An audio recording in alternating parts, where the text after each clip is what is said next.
Di tengah gurun Yaman yang kering, berjuta-juta manusia terpaksa menghadapi kesusahan yang tidak dapat dibayangkan. Di perkampungan yang jauh dari kemudahan asas, air adalah satu-satunya harapan hidup. Air adalah kehidupan, tetapi bagi mereka yang hidup di padang pasir ini, mencari air adalah perjuangan setiap hari.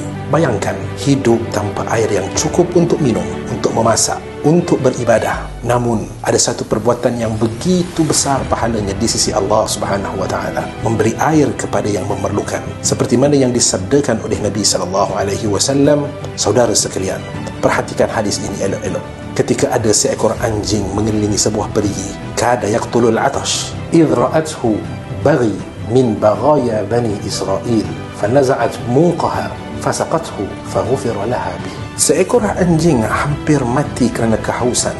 Tiba-tiba seorang wanita pelacur dari kalangan Bani Israel melihatnya, lalu dia menanggalkan kasutnya, mengambil air dari perigi itu dan memberi minum kepada anjing tersebut.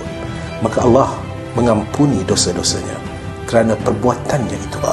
Begitu besar nilai air dalam Islam, betapa lebih besar lagi bagi mereka yang memberikan air kepada sesama manusia yang hidup dalam kesulitan. Pada bulan Ramadan yang penuh barakah ini, mari kita bersama-sama membantu mereka yang hidup dalam kesulitan. Dengan sumbangan anda, sebuah projek pembinaan air akan dilaksanakan yang akan memberikan manfaat kepada lebih daripada 8,000 orang di sebuah penempatan rumah di Yaman. Sedekah air, kehidupan bagi mereka yang memerlukan. Marilah kita jadikan bulan Ramadan ini sebagai bulan yang penuh dengan amal kebaikan, dengan memberi sedikit daripada yang kita miliki demi mereka yang hidup tanpa air yang cukup. Setiap titisan air yang anda sedekahkan akan menjadi pahala yang tidak terputus sebagai bekalan untuk kehidupan di dunia dan di akhirat. Sumbangan anda akan membawa perubahan rancang umur kedua anda. Ramadan mereka, Ramadan kita bersama.